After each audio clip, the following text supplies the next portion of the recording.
Welcome back to Queen Beauty Podcast. I'm your host, Quandris, and I'm your co-host, Emos Elise. welcome everybody back to the podcast. We're so excited. We're excited today for this podcast, especially. This episode is really awesome. You guys are going to hear the owner of DeZerving Diva LLC, a safe space for Black women. And the founder is none other than my actual blood sister, my sister, Salina Crayton. I'm so excited. We did we're doing a family series. If y'all didn't know, If you didn't catch it yet, we got a family series going on. So more to come because we got another surprise guest, and that's Quandris' family on the next episode. But today, you all, we are going to really dive in on the beauty industry. Yes, from a different perspective. So I'm excited to have this conversation, and I'm excited to hear what you all have to say about it. Awesome. Well, we will see you on the flip side. Check it out. Remember, you can hear this episode and more by visiting our website, www.queenbeautypodcast.com. And this episode is airing somewhere between America's Next Top Model, Tell All, and The List. Y'all know what list I'm talking about. That list that everyone on except Obama. Anyways, how we all doing today? Lord knows we need a self-care for all the things. They try to challenge our childhood with Miss Top Model Tyra. Oh my gosh. I binge watched that whole situation all in one day. And I think I did. Well, I think I did too. I think I did one day and then I fell asleep and then I finished the next in the morning because I was like, what happened? I remember like it was yesterday, like watching it. Like, I was just like, oh my gosh. And how wrong is it now? That's the thing that hit me the most was like, man, this does not fly today. It wouldn't. I don't think so. It would be totally different. That's true. Nothing flies today. Yeah. Nothing flies. I guess that's a good thing though, right? Like we have as a culture, as a society somewhat. We still have like a lot of places to go with the evolution, but like absolutely is a no-go at all now. I know. It was a mess, and I was very, very, very. I was like, it kind of reminded me of the other TV shows that came back and like rebooted on Netflix, and you kind of watch them, and there are some moments like, yeah, they wouldn't be able to say that. Like today, it would be a little bit crazy, but that one, it was interesting. It was a different perspective, so we're gonna get into it some more. We're gonna get into it a little bit more. Elise, I want you to tell me some self-care wins that you've had. Okay, well, I've been, you know what? I had 2 full days of sleep that I slept in. That is a praise report. To be honest, I feel recharged. I had a very, very, very, very big week last week. As some of you know, I launched my world tour with my business, the Change Forward World Tour. The first stop at the Career Expo is in the books. That was good to have it done, but work, and then travel to a baby shower. Shout out to my dear friend, Ashley. She's having a baby. She's recently married. It was a beautiful celebration, but your girl got tired. Outside, emos be everywhere. So I am happy to share that my biggest self-care win in the past 48 hours is 2 full nights of sleep. That's amazing. I love that. And I just thought of 2 moments for me. I have one, but then I thought about another one. We recently, with my church, did Black Heritage Weekend, which is a weekend event, spectacular in my opinion, where all of the AME churches in Florida and the Bahamas come together for the children. It's like 1,000 kids there, and they're all doing friendly competition like poetry, Black poetry. They're doing singing, dancing. They're doing essay writing, sports, football, and it all went very, very well. It was something that I was building up to for a while too, and I was excited to be there, and the kids had fun. Everybody got back safely. So that was like, that was a good moment. It was a good weekend. Where are my reactions at? Can we get you some reactions? Put some love in that. I love that. Well, Yes. Without further ado, and shout out to us having self-care. Salina, did you have any self-care wins this week? It was a busy week last week, the weekend, but I was able to do my nails, mani and pedi, within 2 days of each other. That never happened. Ooh, So nice. I do everybody else's stuff, and I'm like, whatever. But I got it done. I got her done, and I actually used the content and posted some stuff up. So I've been seeing you out here. I on have to. yeah. I have to. I'm trying to get out there more. I know social media is not the end all be all, but I think it's important, to connect and stay connected with some of my other nail techs. So I've been on this initiative to just get stuff out a little bit more often. So far so good. The last couple weeks, that's it though. So y'all wonderful. That's good. I mean, I know you just started going right and talking, and we did a little promo about you, but this is everybody, Salina Crayton, my sister. We want to welcome her to the conversation today. She is not just the owner; she is a boss, babe, a baddie in this self-care game. She is the owner of DeZerving Diva LLC, super passionate about empowering women's well-being, their health and wellness, and takes over 2 decades of her past with a bachelor's in health and exercise science, along with a master's in science in kinesiology and health and sports medicine. She's taken all her athletic trainer sass in taking the beauty industry by storm. She has retired athletic in sports and athletics, and now she is a certified nail tech. She is also a loctician, and she is still in the running towards becoming Queen Beauty's type beauty. You know what? You always like she couldn't wait. She is making her own self giggle for those who are just listening. Still in the running towards becoming Queen Beauty's next top. Oh my gosh. Welcome. We're so excited to have you here. And I'm sorry it took so long. We should have been had you here. Correct. Y'all have been doing the thing. So it is okay. I will wait my turn because I'm just so proud to see all the stuff that you guys have accomplished over the years. Queen Beauty, y'all are doing a thing, and y'all keep it going and keep it consistent, which I love. And I can say I'm y'all's big sister, so I'm going to.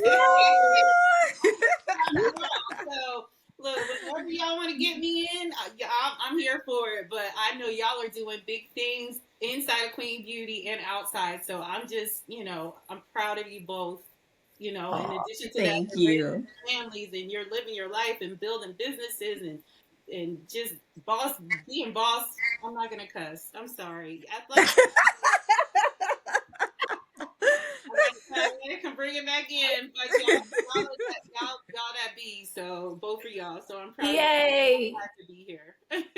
Oh, thank you so much. Oh, I love it. So I'm excited for our conversation. And before we jump into the conversation surrounding beauty, hair care, nail life, all of the things, I'm gonna just do like a little quick story time reminiscent moment. When I was in college, I'm a sociology major at Temple University. TU. Oh my gosh. And so one of the assignments that one of my instructors had us do was to go somewhere, people watch, come up with something, some idea, and just do research on it. And my idea was to go to a beauty salon and sit and see the interactions between women in a beauty salon. So I was excited about it. I was kind of nervous, and with like all the drama that you hear because of how they portray us in the media and stuff, and it seeps into your own head, even though we know like the people we're around, everybody's not like that. You have some, but not everyone. But I just assumed that was going to be like I was going to get some like juicy like drama when I went to the salons, and it was the exact opposite. It was a safe place. It was people speaking life into one another. It was people asking each other about events that had come and gone and how did it go, asking about goals, motivating, seeing what the roadblocks were so they could try to help. Oh, I know somebody, I know this, I know that. It was great. It changed my perspective and on just how having community with amongst like girlfriends could be a thing, because I'm young. I mean, I don't have no girlfriends. Girls be bringing drama. You know how you say like you don't want a lot of, and then it turns out that could be the case, but it depends on who you surround yourself with and around. And it just was like, wow, this is amazing. It was an amazing environment that I was in. I know it was like anecdotal because it was, at that time, just the place that I had visited. But I know a lot of other people who say like they confide a lot in like their hairdresser or whoever is working on them, their makeup artist, like whatever they have going on, right?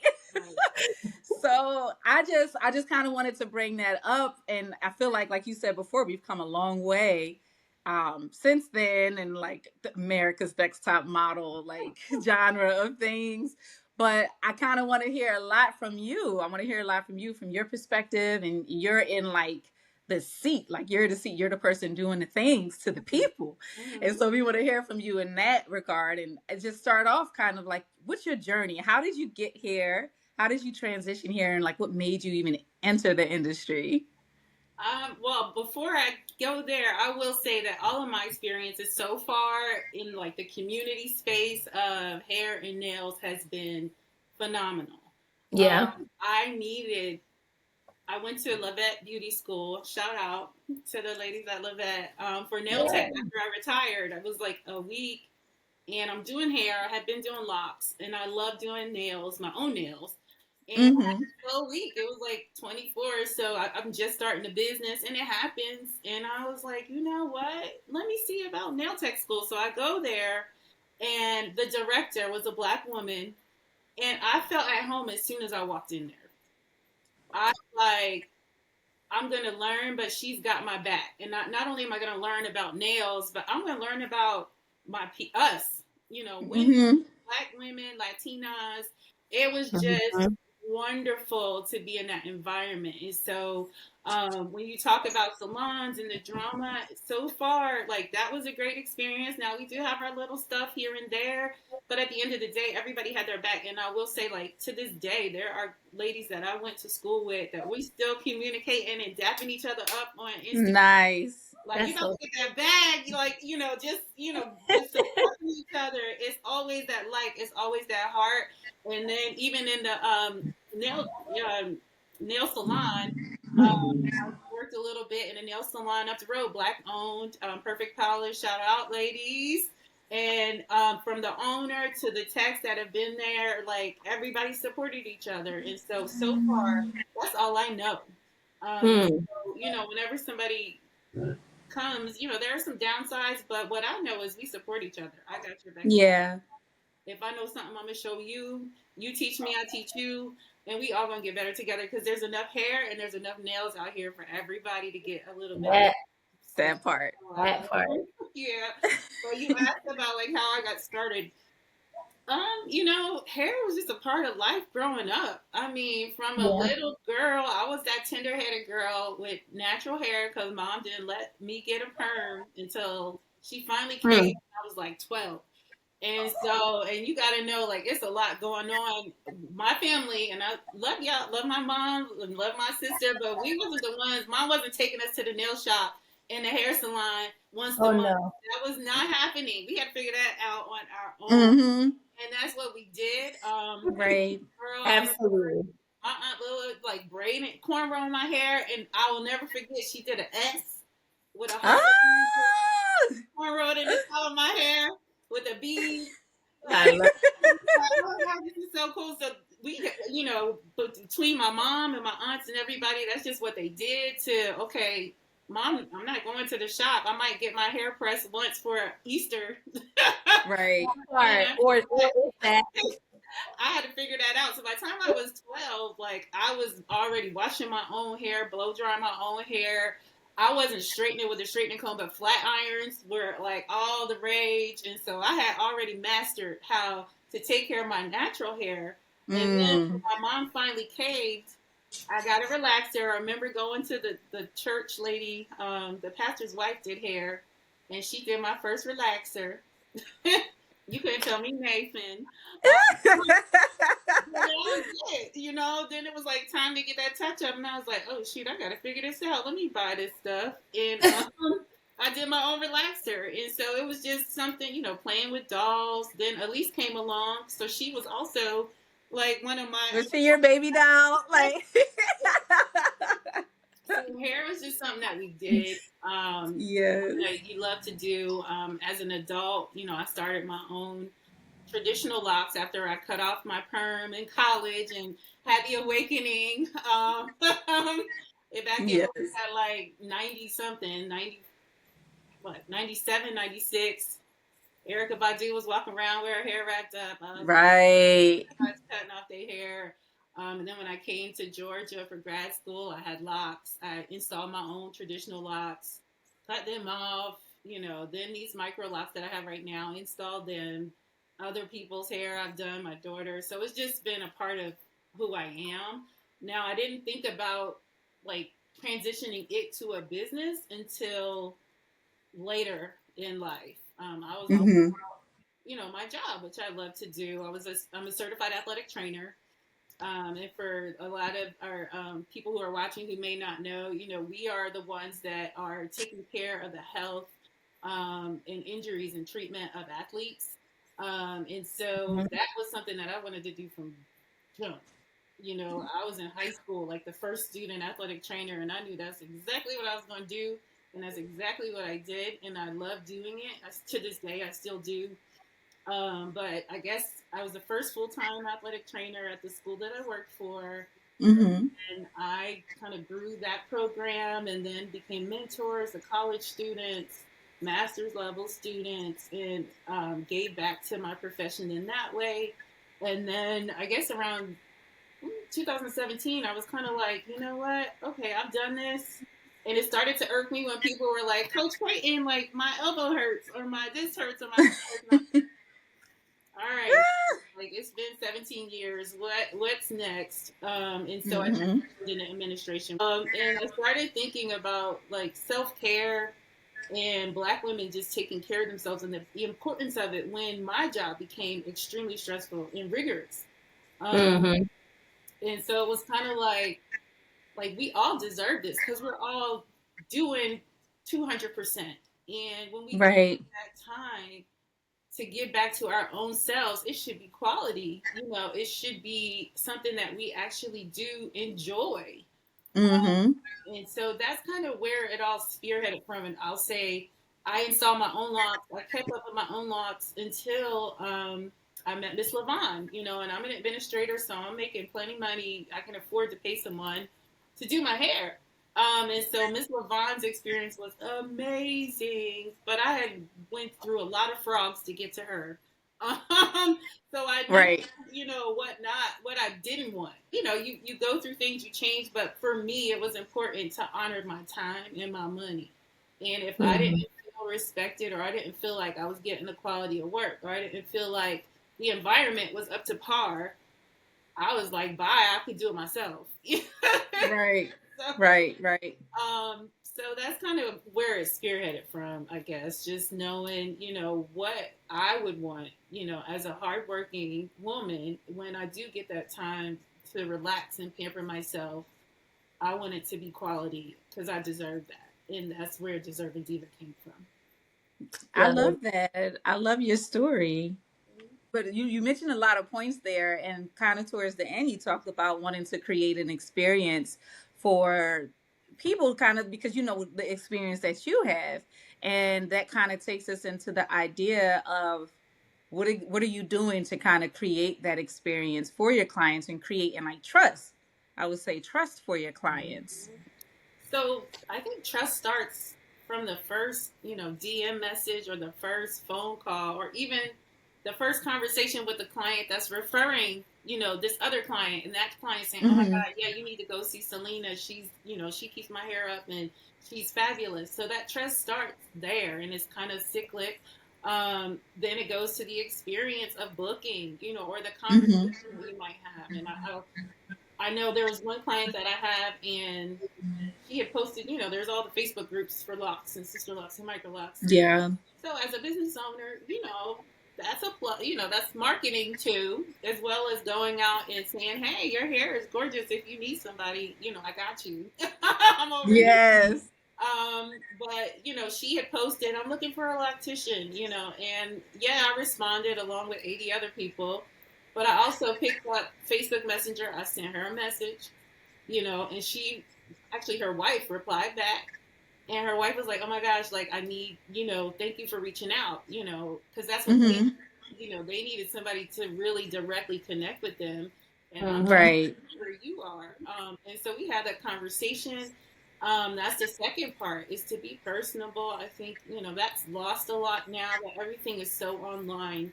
You can book online, you can pay online. And that's beautiful. It makes our lives a lot easier. But at the same time, especially when you're talking about, self-care services, you want to build a little bit of a connection. And I think phone and call, people are like, oh my God, like, okay, you're not going to steal my money, or I don't think you're going to take my deposit. Right. You do know, you answer my questions. And so that part of building rapport and trust is huge. And that's before they even come into the door. You're right. I think this is important with the building of the trust piece. It's super critical. And one of the things that I always feel about hair is the same financial fear that people have is the same fear people have with the follicles, what's going on in the follicles, right? And so there's a lot of, I don't know, there's an emotional side to allowing somebody to sit, to sit in a chair and allowing somebody the privilege to be in your hair. Like Black women especially don't want everybody just in their hair. Everybody's got a stories of when, ironically, our last podcast with your daughter, Sule. That was amazing, by the way. Yeah, we were talking about it, about how hair, was our self-care with our hair journey was birthed out of a trauma. So this is like a great next level episode of this podcast to talk about the emotional side of hair and or nail services, which you offer both of those. So do you see any emotional side to hair and nail services? If so, how? Absolutely. Like, our hairs are around, just the fact that someone is going to take time out of their schedule it, pay a lot of money, by the way, to keep their hair up means that they value it. And I, as their person, their service provider, should value that as well. Like, everybody that comes in, I'm doing their hair like they're me, or they are my parent, or my mom, or my mother.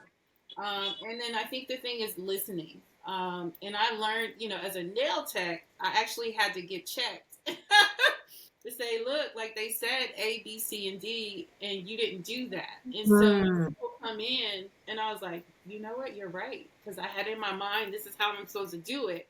The client asked me for this, and I didn't. Right. And so that was a lesson that I learned the hard way, but I learned it. And I was appreciative of the owner of the salon that I was working at to come to me and say, this is the feedback. And I'm usually one that listens to folk, but I guess between, these are the steps to the, the gel manicure, and this is what you got to do. Because I am that person, like, I'm in the box. Like, follow the steps, right? That's me. But, that creativity, that flow that you should have, when you're doing something artistic, and then when you're working with people, the fact that you do need to hear, it just reminded me how important that is. So when somebody's sitting in my chair, you talk about follicles, and they're like, it's too tight. Now, I have been told I'm heavy-handed. I hope that doesn't deter anyone. I do listen, though. Like, if they say don't pull it too tight, I'm not going to pull it too tight. Right. That's what I will say. And that's one of the things that when any client comes in, this is your show. This is your time. Whatever you do, I want to be like the genie in the bottle. I want to deliver that to you because this is your time. And so if you tell me it's too tight, or I need a little water, I'll usually detect it before you even tell me. Like, that's one of the things that I pride myself in, is that that I have just a natural ability to, like, just feel like what people need. I think that's like nurturing. Yeah. That's why I love being a service provider, whether it was athletic training or whether it's, nails or hair. Like, I love helping people and taking care of people. That's the older sister in you, girl.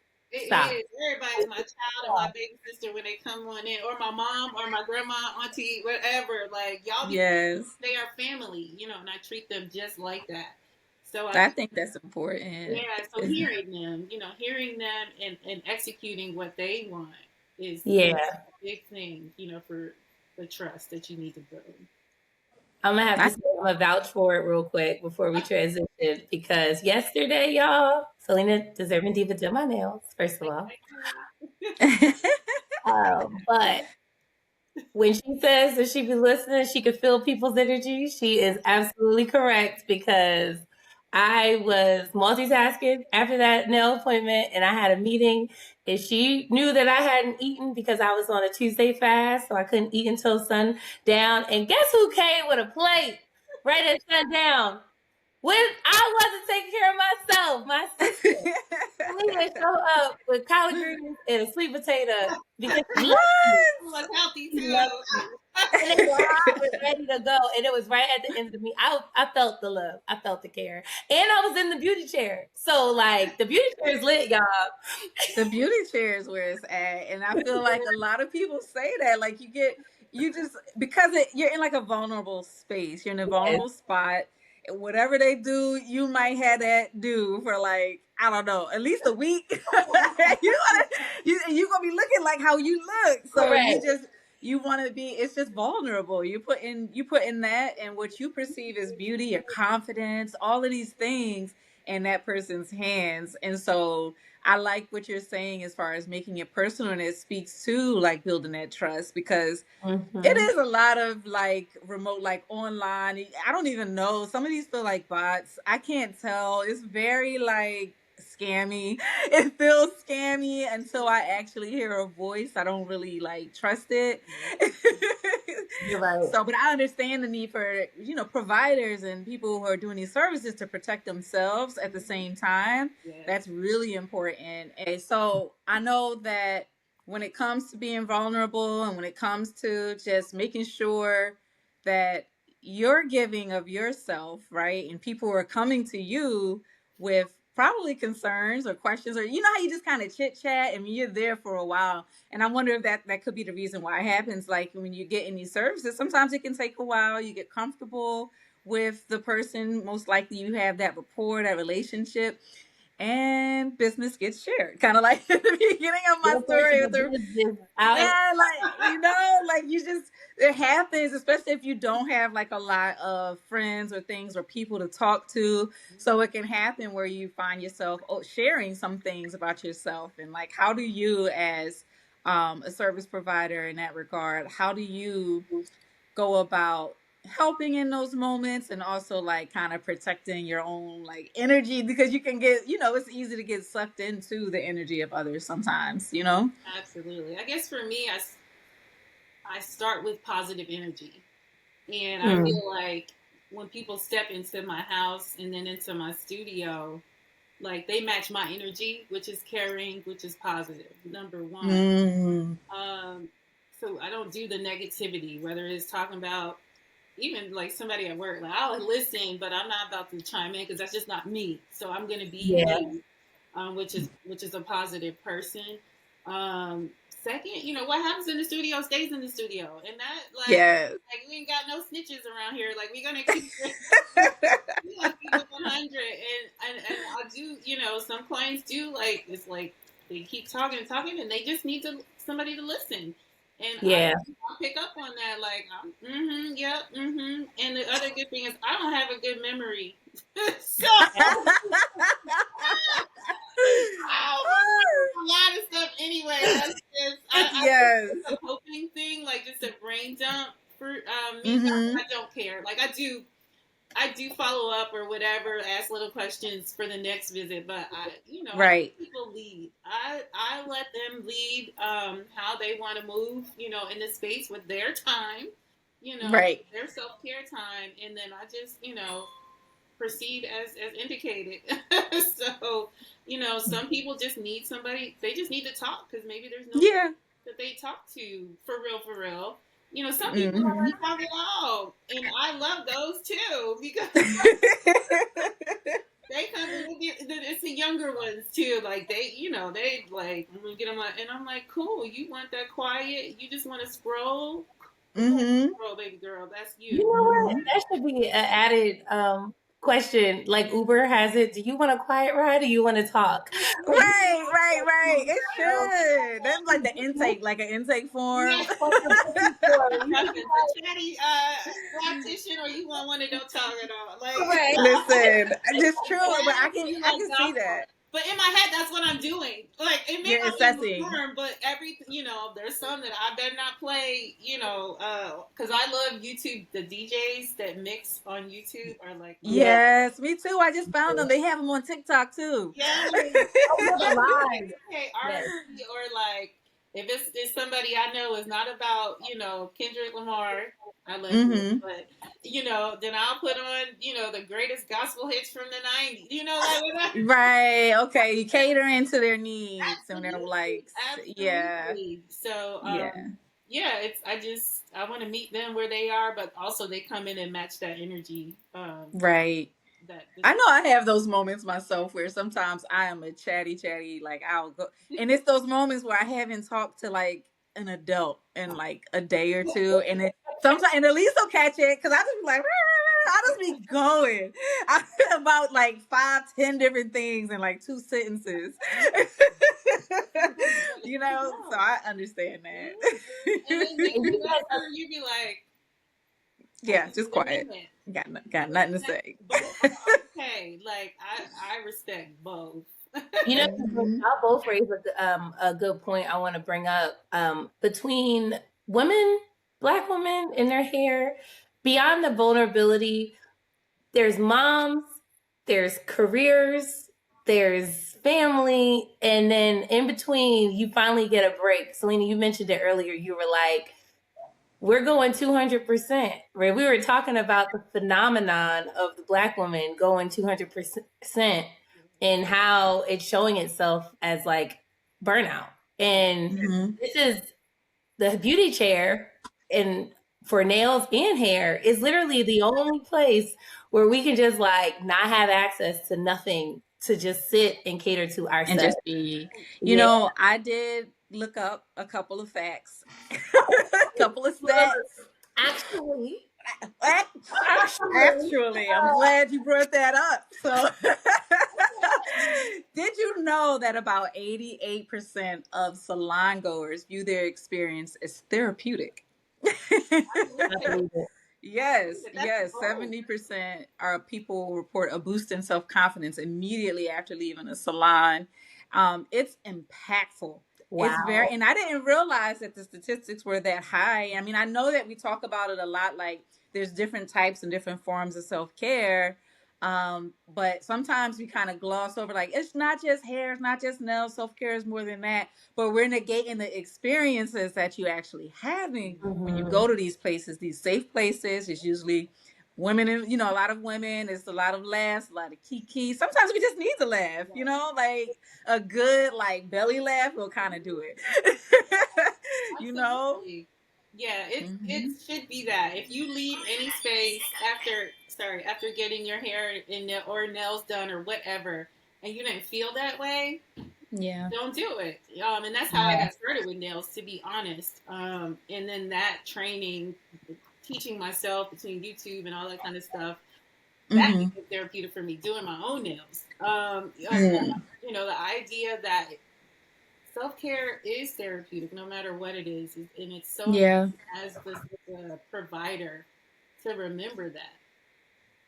Question.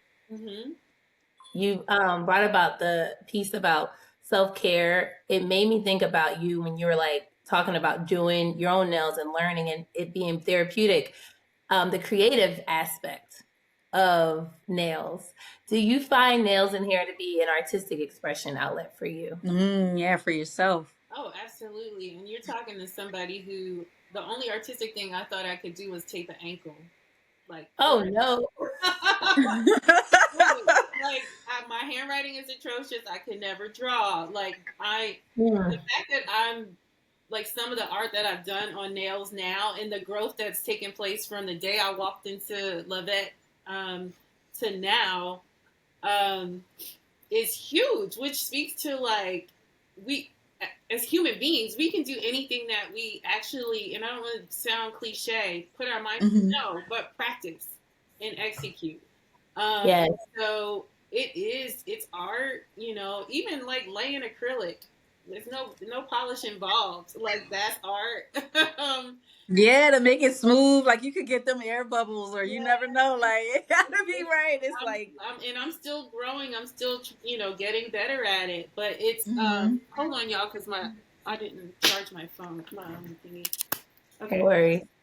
But yeah, like it's definitely artistic expression, and I'm enjoying like opening up that side of my brain in my life, to be honest, because I've never thought that I could do that. Meanwhile, you know, my daughter is artistic, you know, and there are others that can. My mom, you know, she sings, and Elise just does all the things, and I was like, oh, I can really use my hands. To create something and make somebody feel good. So yeah. No, I like that. And you know, not for anything, but I can say at least it's very, very creative too. Like she comes up with like these hairstyles that she does. It's amazing. It's phenomenal, and like the designs and everything like that. Out in the song, like right. And so, but I will say, she also her handwriting. No shade. Her handwriting is not you. It's hard to make out sometimes. No, it's horrible. Bringing up old stuff.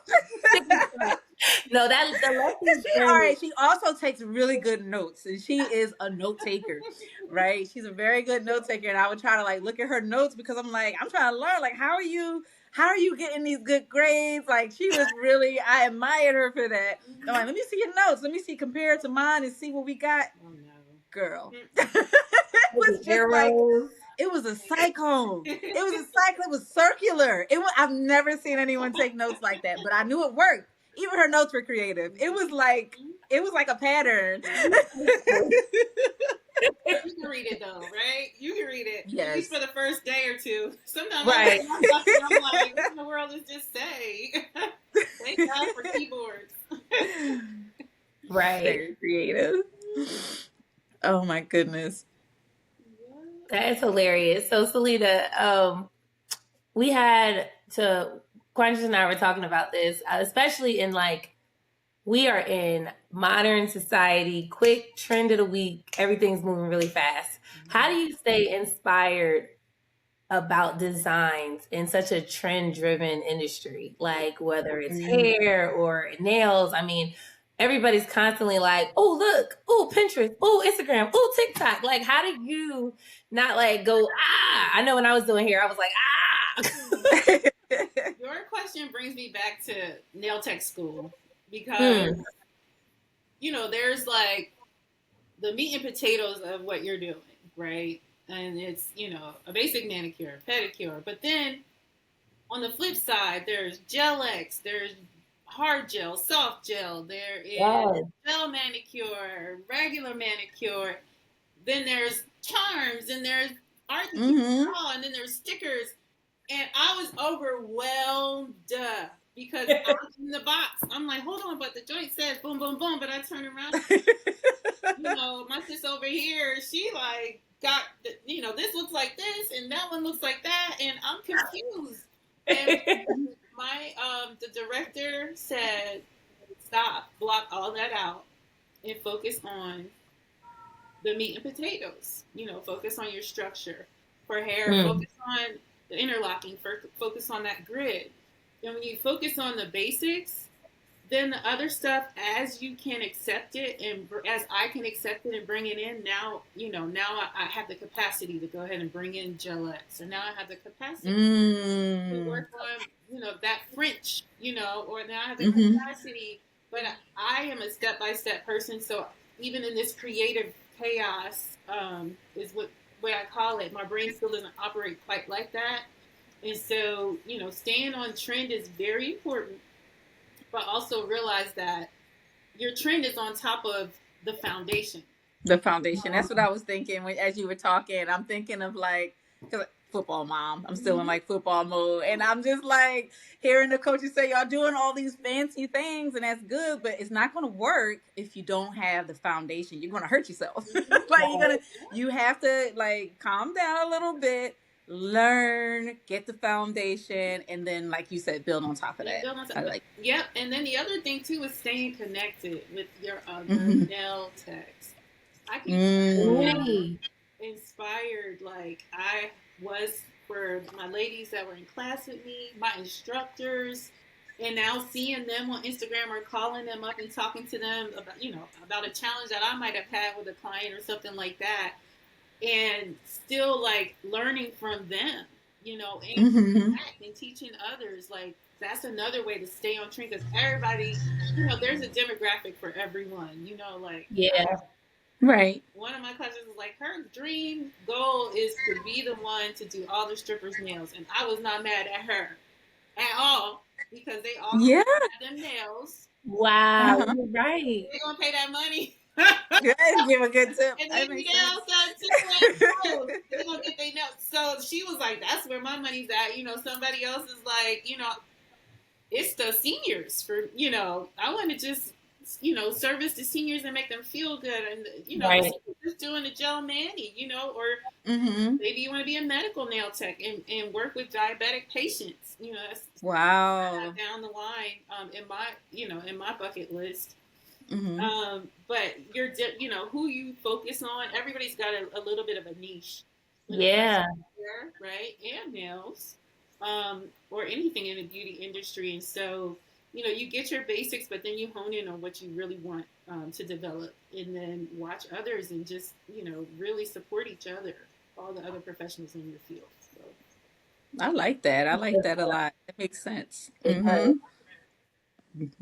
definitely grounding, with not trying to do too much. And I mean, we think about that from an entrepreneur spirit, and just anything self-care driven. When you're going after anything, I think we always have in our head the things that come from it. But if you take a step back and just focus on that one little piece area and then grow it, you're talking about building capacity, but also being cool with who your lane is. My lane is the shippers. My lane. Hey, okay, or the seniors. They got that back. Listen, I ain't mad. I'm not mad either. I'm just laughing out loud. Lee said it. She's so silly. But I like it because it seems like kind of knowing your lane and staying where is a way to help keep yourself centered, right? Yes. It keeps you grounded, keeps you centered, and also another big part of what you said, which was building that community by keeping in contact with your classmates and people who are going through it, right? You can talk to each other about the trends and things, but even if something is happening that's yo, this is crazy, you have someone who understands you and kind of what you're going through. And we say that a lot, right? At least building that community around you, have people that you can talk to, which is hard, especially as adults. Skill levels too, because some of the ladies have been doing nails since they was 10. I've been doing hair. Wow. Nails, right? And so they went to school to become licensed, but their work is impeccable. And so to stay connected and still get that heart from, I don't want to say any names, but to still get that heart from that nail tech over there who is bomb. Not bomb. It's okay, but it may not be bomb. But she's still she riding with me, and she's giving me that encouragement. Even someone or you got it, or a fire, that goes a long way to helping with growth and just staying motivated and trusting the process. I love that so much. Okay, Salina, we gotta shift gears just a little bit. So we all watch Top Model. We want to bring this conversation back on. We want to bring it, and I have very strong feelings about it because I think I don't know how to summarize it. This is now like the 8th conversation I've been in about this series.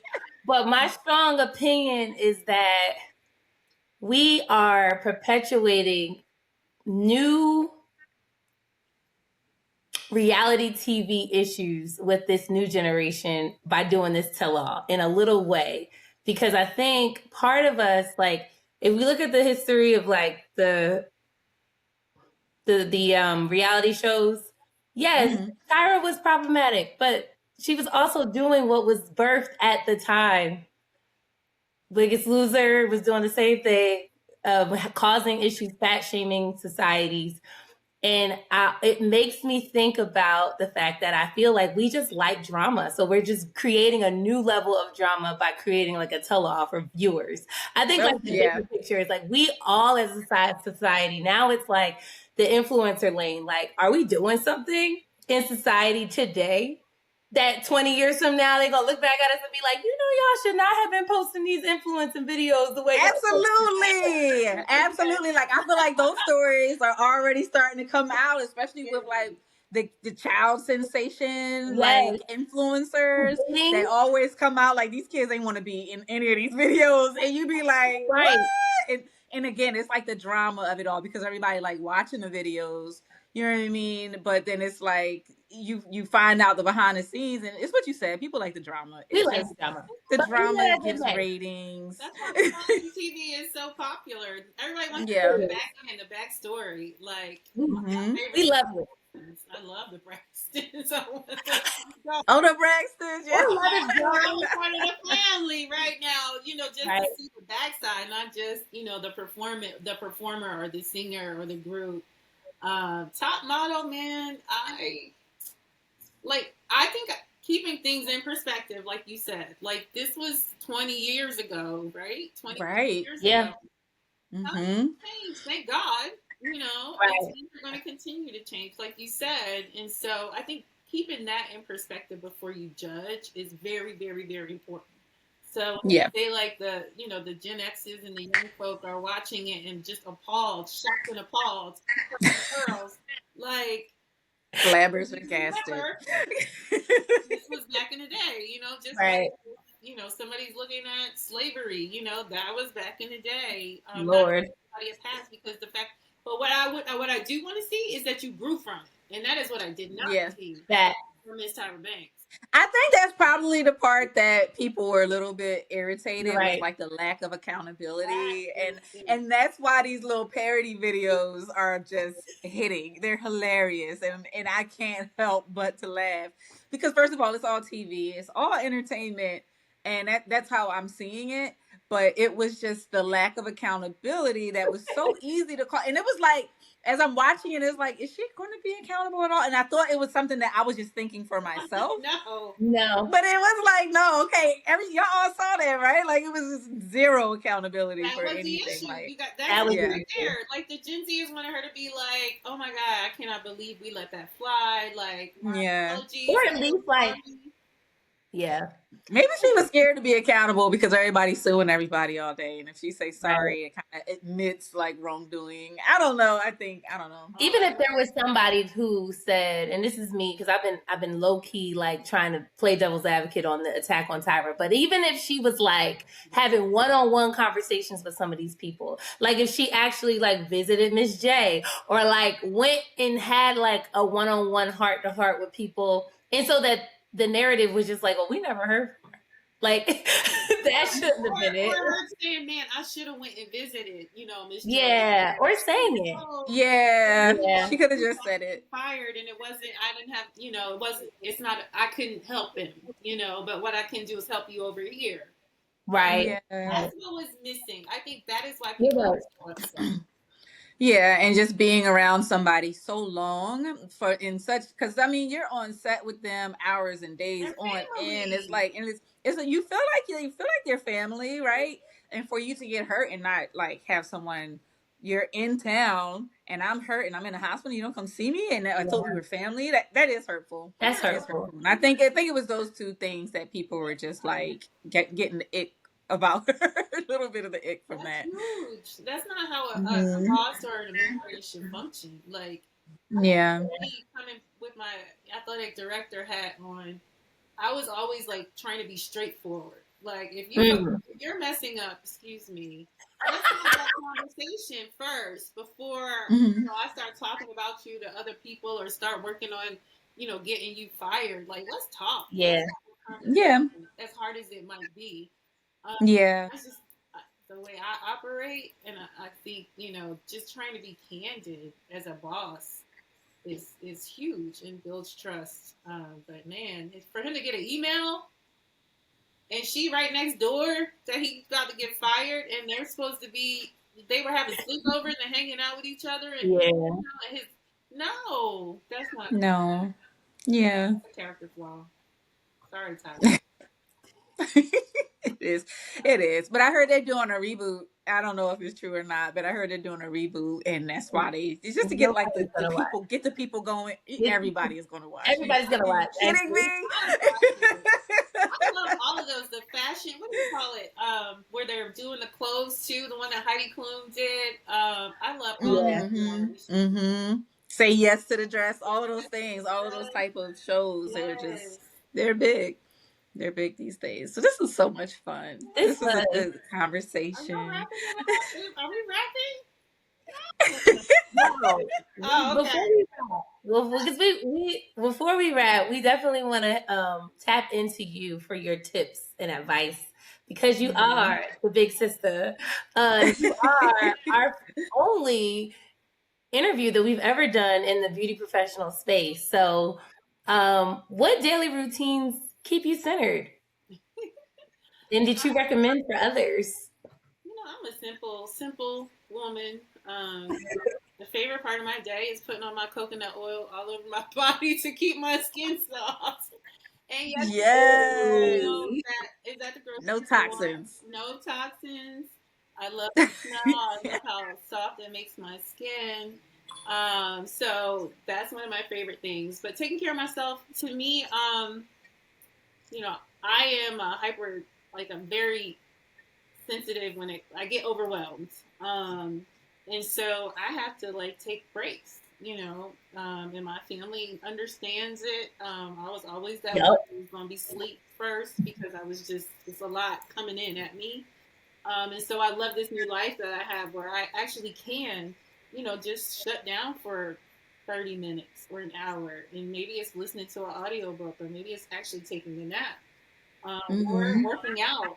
And so I pride myself in the ability, first recognizing the need that I have to do that, and then thankful to God and my husband and my family, for providing a life that I could do that, because I know everybody cannot. And so to me, those are, taking that time to just regroup, so that I can then, be that listening ear, or, take on that energy from somebody that I'm going to be in this space with for 4 hours. Like, it's important to recharge, to give back. So yes. Awesome. Well, where can the folks find you to get connected with DeZerving Diva? Yeah, so I'm on Instagram and TikTok, and like we talked about earlier, I just started posting a lot. So you can definitely DM me or message me if you have any questions about your hair or nails. I'm here for it. I like to teach. I was in education for a while, so things aren't secret. Like, I'm in here showing people how to set their hair with pipe cleaners. Yeah. If I don't have to do it, great, because, I can be relaxing. It's okay, because I love that. And plenty of hair follicles. So if it's something that I can teach you or answer a question, just DM me. www.DeZervingDiva.com with a Z. That's my website. So there's plenty of information there, as well as links to directly call me. And I'm on Facebook too. But yeah, and you might just see me out. Like, I am the one who will walk up to you and say, hey, your hair looks really good. So if you're in the Mapleton, Cobb County area, and you're walking around and you're looking beautiful like the queen that you are, I'll tap you on the shoulder and say, hey, you're beautiful, But if you need somebody to do your hair, I got you.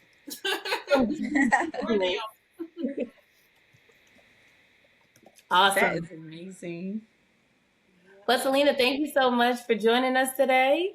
It has been a pleasure learning about all your spaces. I'm just proud to be in such a matriarch-centered, high executing family of women entrepreneurs that got their head on straight. It's a blessing. And I'm proud to be part of the family. And I'm proud to like latch on where I be getting in where I fit in.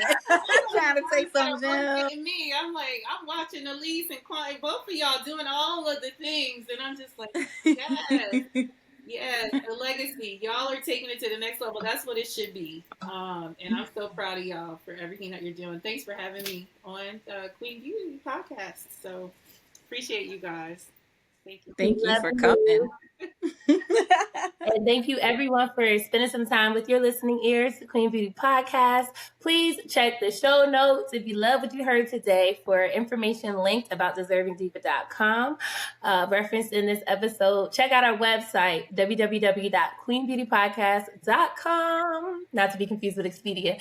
And please send any comments and questions to queenbeautypodcast@gmail.com. And do remember to subscribe to our podcast for instant access on new episodes. Leave a 5-star rating and review. You can leave comments on our YouTube. Thanks, Mom. I saw your comment. Appreciate it. If you see or hear a podcast episode that you like and you think it could touch another person, please do share it. You can find us on social media, Instagram, Facebook, all of the things, all the places, TikTok, Queen Beauty Podcast. Thank you, and see you back here soon for some quality time with Queen Beauty. Peace and love. Ciao.